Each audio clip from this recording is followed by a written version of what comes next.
Some strange stories begin with something enormous. A haunted house, a lonely road, a figure at the window. But others begin with something so small that at first it almost seems ridiculous. A lost object, a voice on a mountainside, a child waking in the dark, a hospital room after death has come too close. A dream that feels less like a dream and more like a message from somewhere beyond the edge of waking life. Today's stories all come from ordinary moments that suddenly stop behaving in ordinary ways. These are not stories with neat explanations. They are the kind that leave people replaying one moment again and again. Where did it come from? Who called out? Who was standing in the room? And if the dead do come back, even briefly, what are they trying to say?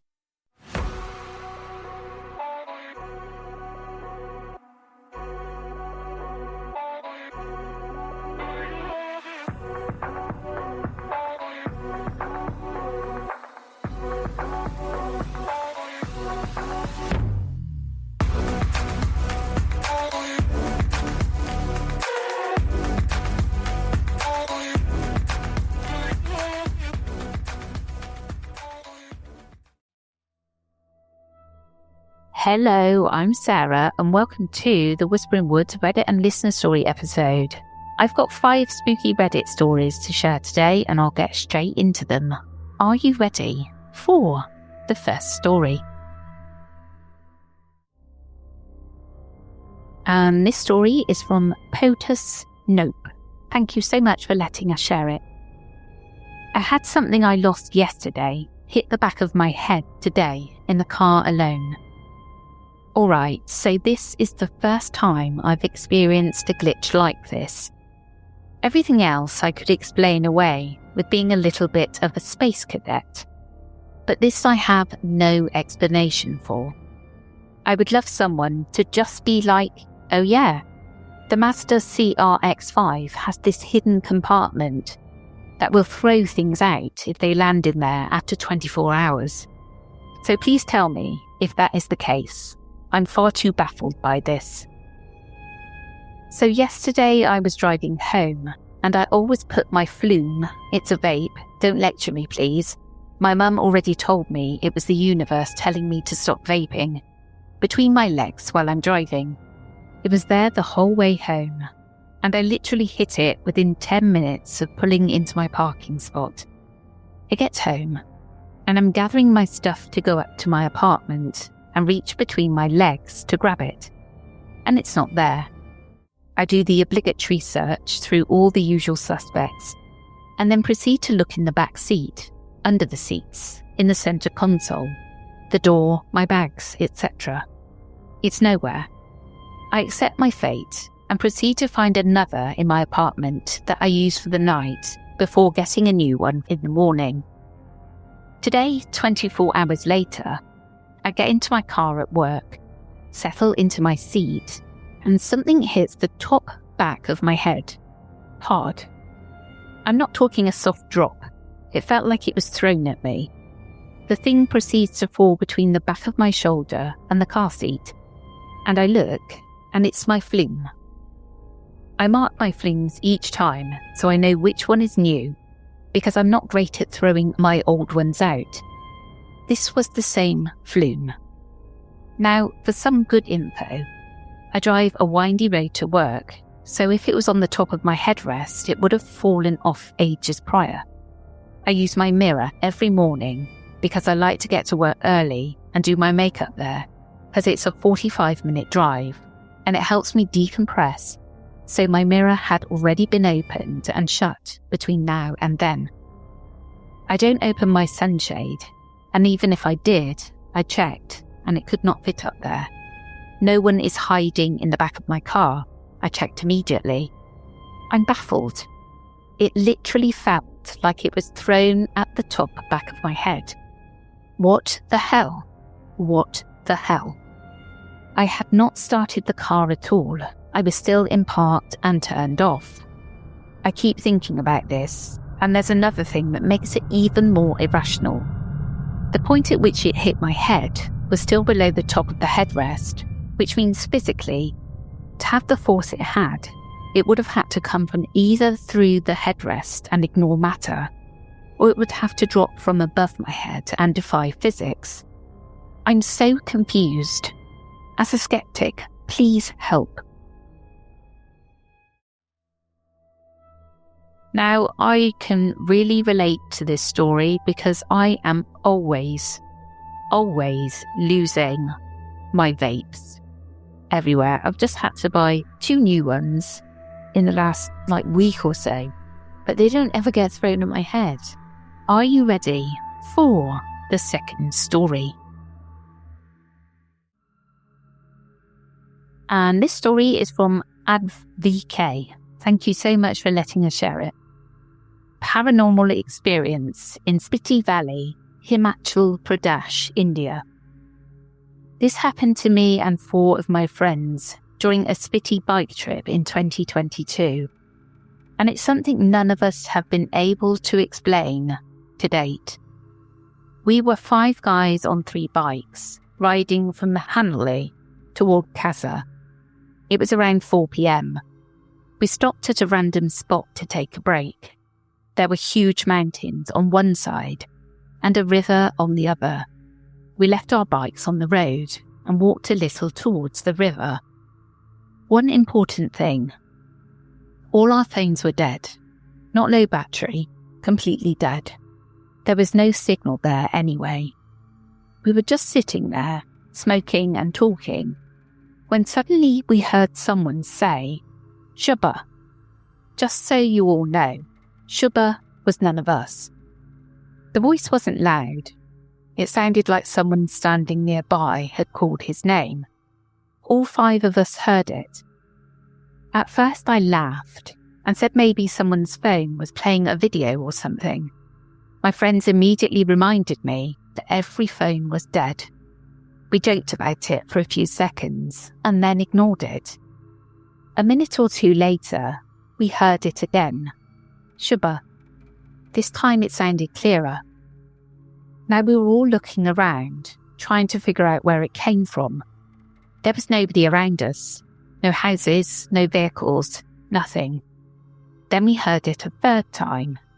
Except this time it wasn't just Shubha. It was like, Shubha. And I swear the voice sounded closer and louder than before. The moment that happened, every single one of us got scared. The atmosphere changed completely. Nobody was joking anymore. We got on our bikes and left immediately. I don't mean we casually continued our ride. We literally got out of there as fast as we could and didn't stop again until we were much closer to Kasa. Maybe there is some logical explanation. Maybe sound echoes strangely in those valleys. Maybe someone was somewhere we couldn't see. But the weird part is that all 5 of us heard the exact same thing, multiple times. And to this day, nobody has been able to explain it. Has anyone experienced anything similar in Spiti or other remote mountain regions? If you can hear anything like that, the name of somebody who's not with you and is coming from a creepy area, just get out of there. Get out. Are you ready for the 3rd story? And this story is from Kinder Chid. Thank you so much for letting us share it. Just discovered this sub. I'm positive I've seen a crawler. Okay. So I just discovered the name for this thing on the subreddit yesterday. I was talking to my friend about the most horrifying experience I've had in my life that happened to me at age 5 that I've never forgotten. I'm 23 now and remember it like it was yesterday. After quick research, I'm positive I encountered a crawler. It happened in the middle of the night. I was sleeping in bed with my mother in a completely dark room and woke up out of my sleep and saw a pale, thin, naked bald man on all 4s staring at me. and it was so dark, but I could make him out so clearly because of how white he was. I couldn't make out the face, so in my memory, he's almost faceless. But he was crawling towards me and reached his hand out towards me, and I was screaming bloody murder. I was crying and shaking, and when my mum got up and turned the lights on, it just vanished. It was there and then it wasn't. I never questioned if it was real. I know it was. I wasn't dreaming, wasn't hallucinating.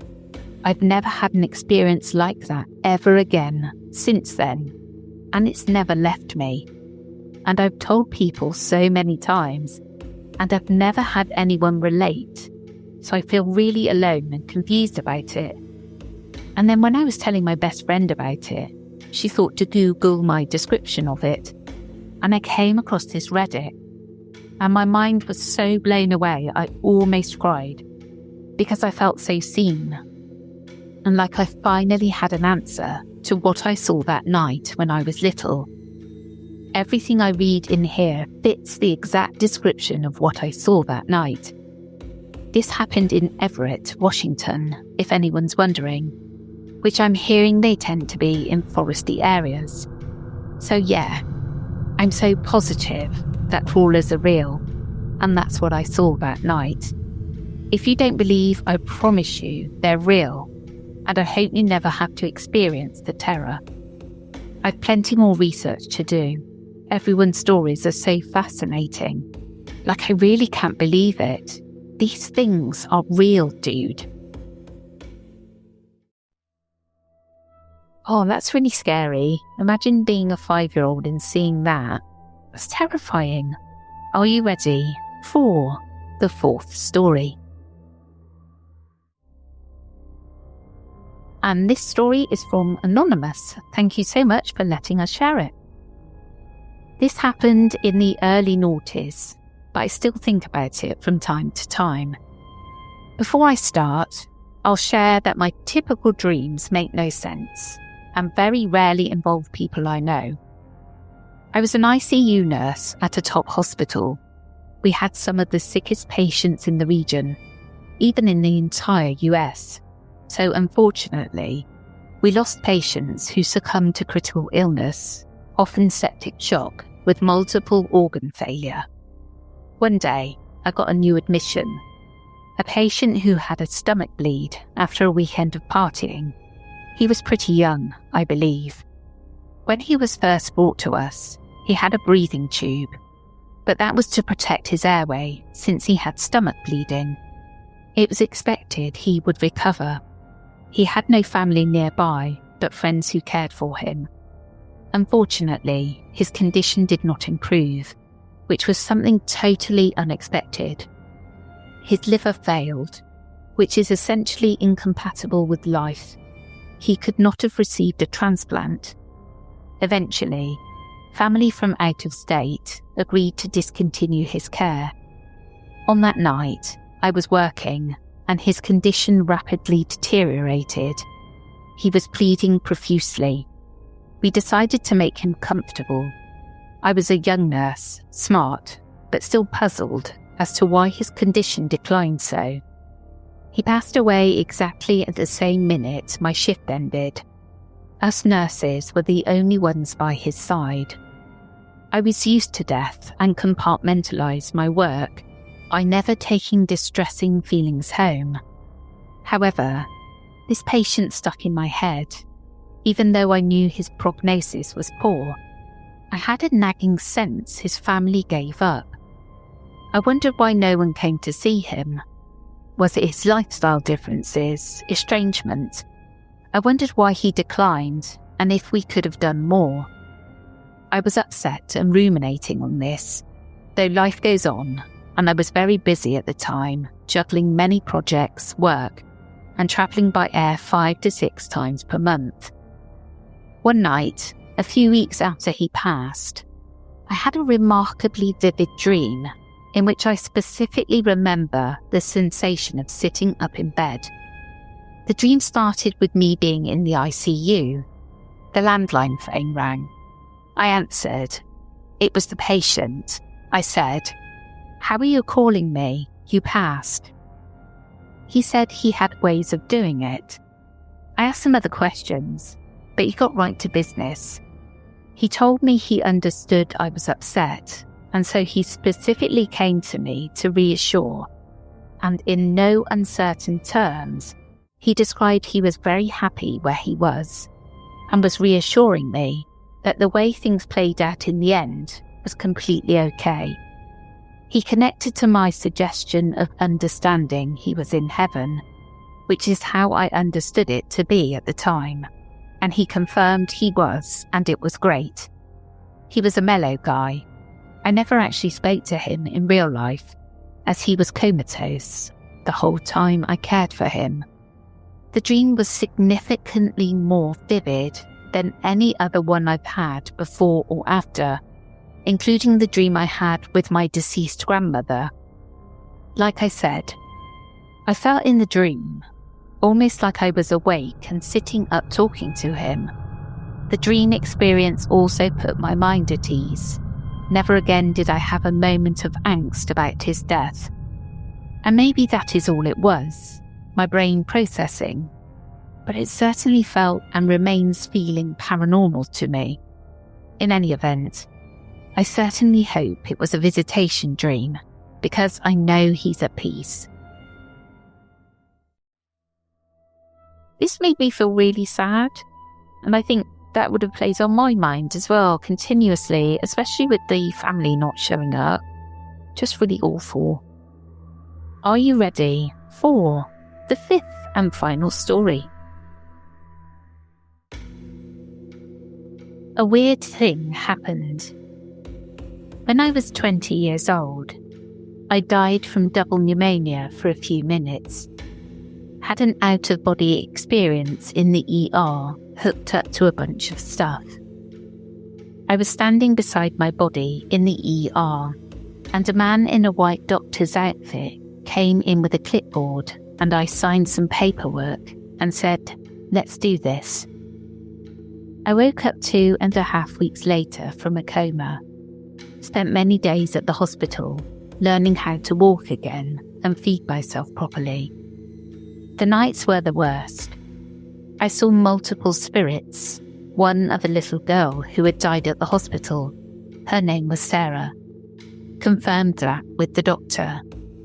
One of a woman drowning and calling out for help. On my last night there, I woke up and felt an intense negative presence. I heard someone scream like a banshee into my right ear. I immediately hit my call light and the nurse came in. I asked if someone was hurt and if they had heard a scream, and he told me no. I tried to fall back to sleep but couldn't. I turned to my left to grab my phone and something grabbed me up off my bed, wrapping me in the covers like a burrito and threw me back down. I was terrified and called my grandmother, who was the one that brought me to hospital and had stayed with me while I was in a coma. She came and everything else was fine until I got home. My first day back home, I'm still tired and sore, with a PIC line hole in my neck. I decide to take a nap, and just as I'm about to fall asleep, I felt time just slow down and the room got an almost twilight look to it. I watched 3 hooded figures glide into my room and stand at the foot of my bed. I could not see their faces, but I felt very calm and at peace. A very short woman in an all-black dress with black hair and huge blue eyes stepped out from between the 3, with her hands cupped in front of her. She walked over to the left side of the bed, smiled at me, and told me everything will be okay. She opened her hands and I passed out. These encounters have left me with more questions than answers for 12 years. I see and hear entities all the time now, and quite frankly, I hate it. 2 weeks before I was hospitalised, I received a visit from the Hat Man. My sickness hit me like a truck over a 3 to 5 day period. I started coughing early in the week, and by Saturday morning I was dead. If anyone else has had a similar experience or has any clue what happened to me when I got home, please feel free to share it. Thank you for your time. And a few additional details that the author sent through. There's more details to my story that I didn't share. The drowning lady, when I saw her, was laying in the hospital bed. I looked toward the entertainment centre where the TV was, and I saw what looked like a huge cylinder of water. A woman with blonde hair, wearing a red one-piece bathing suit, was desperately trying to swim toward the surface. I could see the bubbles escaping her mouth and quickly floating up. I saw this for what seemed like 10 or 15 seconds. Sarah, I woke up at some point in the night and felt an intense presence to the left of the hospital bed. The air was charged with static.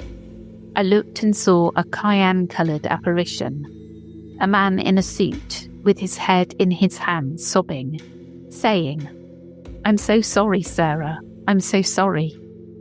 I watched this man fizzle away, and I was still in shock when I felt the same intense electrical presence on my right side.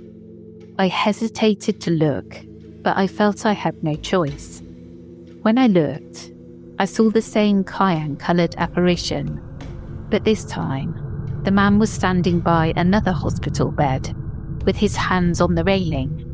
He was looking down at a little girl who was lying there. I could still hear him sobbing, and I watched him stroke his fingers through her hair. They too just also fizzled away. It's been 20 years, and I still can't figure out what happened. Introducing Taco Bell's new Jalapeno Citrus Salsa. With bright citrus, real red jalapenos, guajillo chiles. Usually, you add sauce to the food, but when the sauce is this good, the food is just there to get the sauce to your mouth. That rolled quesadilla, not a rolled quesadilla anymore. Now it's a sauce shovel. Taco Bell's Jalapeno Citrus Salsa. Get it with any item on the Cantina Chicken menu while it's here. At participating U.S. Taco Bell locations for a limited time only. While supplies last. Contact store for availability. This is spooky, isn't it? If you pass away and then you come back and you can see dead people.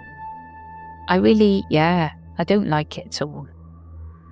Well, that's it from me today. I hope you enjoyed, and I'll catch you again on Sunday for the After Dark. Take care, everyone.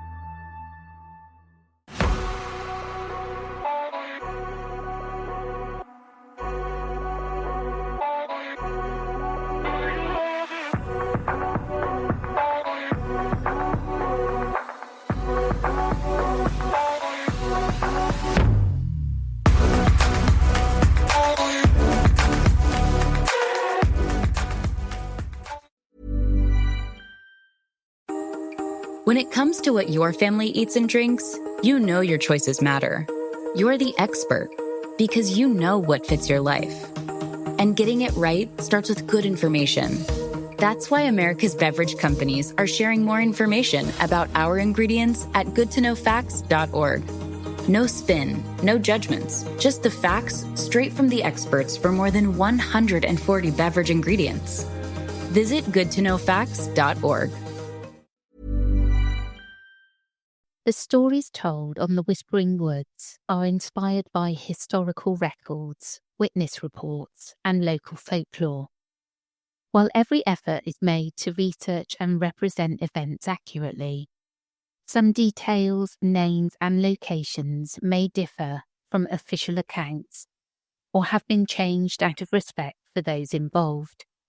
These episodes are created for storytelling and entertainment purposes and should not be considered definitive fact or investigative journalism.